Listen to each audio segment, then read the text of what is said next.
We'll start at Adams Park this afternoon. Wigan, the visitors, watching this one for us. Good afternoon, Sam Avery.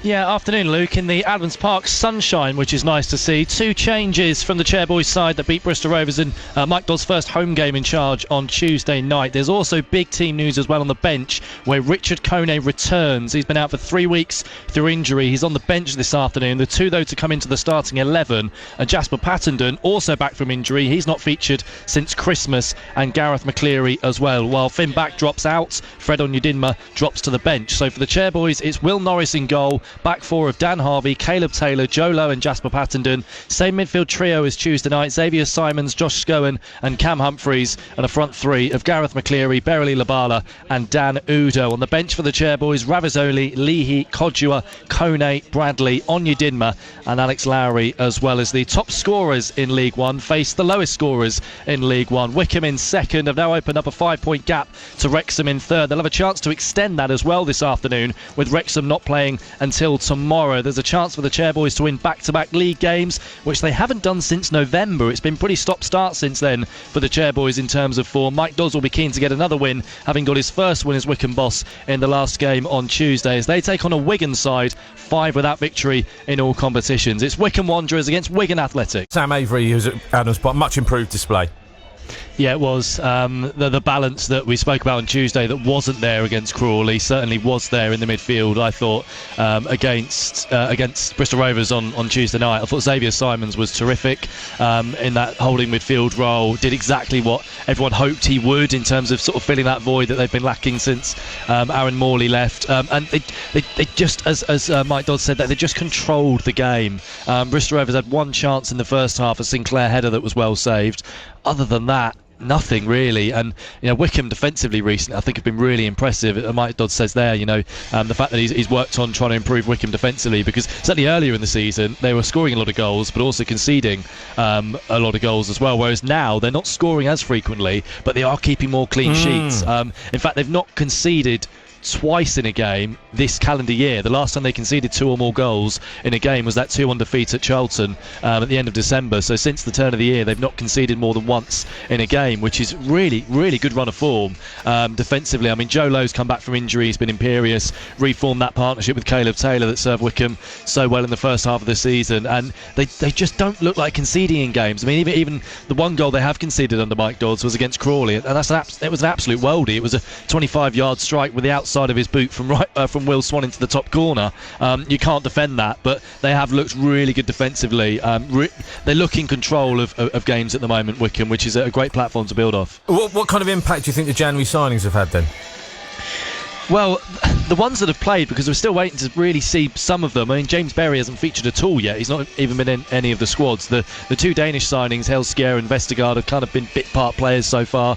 Both of those waiting their full debuts. But the ones who have come in, the likes of Xavier Simons, the likes of Will Norris, even Finn Back, although he's out of the squad today, came in, made his debut on Tuesday and played well.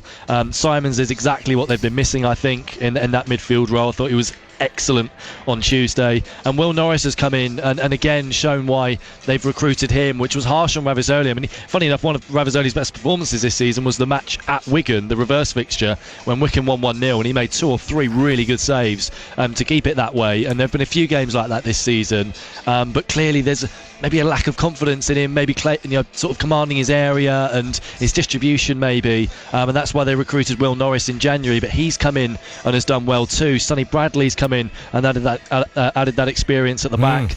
Re-signing Caleb Taylor was massive. I think they've missed him and the sort of 3 or 4 weeks that he wasn't at the club and he was back at West Brom. So yeah, really good January window. The ones that have featured have done well, and then we're still waiting for probably 3 or 4 more that haven't featured very much so far. Sam, at what point do you think he will know his best team? It's difficult to say, I think, with the number of injuries that they've got. I mean, you think Sadley is still out. He's been out since, I think, October time. He's able to welcome Pattenden back today, but you've got Grimmer still out. there are a number of players. James Berry hasn't featured at all yet, and then trying to slowly bed in the two Danish players. So until all of that kind of comes together, I don't think he will know his best team. He may not this season because there are so many players that they can't play every week. Therefore, some are going to be catching up with match sharpness and that kind of thing. So it's really difficult with the number of players that he has to select from to know what his best team is. But the team he's put out today and on Tuesday probably isn't a million miles away from it. And you think that apart from obviously Kone being able to come back in and maybe a couple of others like Sadlier, but yeah, certainly the midfield three, I'd say that's probably the strongest that Wycombe could put out. Simon, Scowen and Humphreys. I think with every game he's obviously going to learn more about his side, learn more about who works with who in certain positions, and the kind of relationships that players have built on the football pitch. But yeah, until everyone's available, and because there's such a big squad, I'm not sure that's ever going to happen. I'm not sure he will, to be honest. Let's talk about this point then. Is it a point earned, 2 points dropped? What was the performance like? Fill me in. I think it's 2 points dropped because you're drawing 0-0 home game against the side who are 16th and not in great form. That's now 6 without a win for Wigan. So they'd have taken a point from around the 15th, 20th minute. You could sort of tell that Wigan were happy to settle for a point. So then the onus is on Wycombe to go and try and get all three. And it wasn't a bad performance, but you just want a bit more quality maybe in the final third, a bit more movement. I thought Wigan were very resolute in the way they went about their business, but Rich Dean, who was on commentary with me, made a good point that in these kind of games you almost need to score early to make the opposition come out their shell a bit more, and Wycombe had 2 or 3 good chances in the first 5-10 minutes. They started well, Wycombe. Scowen's effort, they hit the bar, Caleb Taylor as well, and then there was a moment I didn't mention actually in my sort of final summary. Gareth McCleary carried the ball forward, got to the byline, and then he got his head up and he put it across the face of goal into that sort of corridor of uncertainty. It's not a bad ball, but Humphreys was screaming for it just inside the penalty area. A little cut back to Humphreys, and he almost certainly scores. It was just that sort of decision making in the final third, and those moments that maybe they could have been cleaner with Wycombe. So it wasn't a bad performance. They were the better team. You'd expect all of that really. It was just a case of finding that winning goal. And I mean, it's another clean sheet under Mike Dodds, and it's interesting. He talked about clean sheets and defensive performances after the game on Tuesday, and they have been better defensively under Mike Dodds. That's a certainty. But the goals have also dried up. I mean, they were free scoring earlier in the season. At the moment, they're not.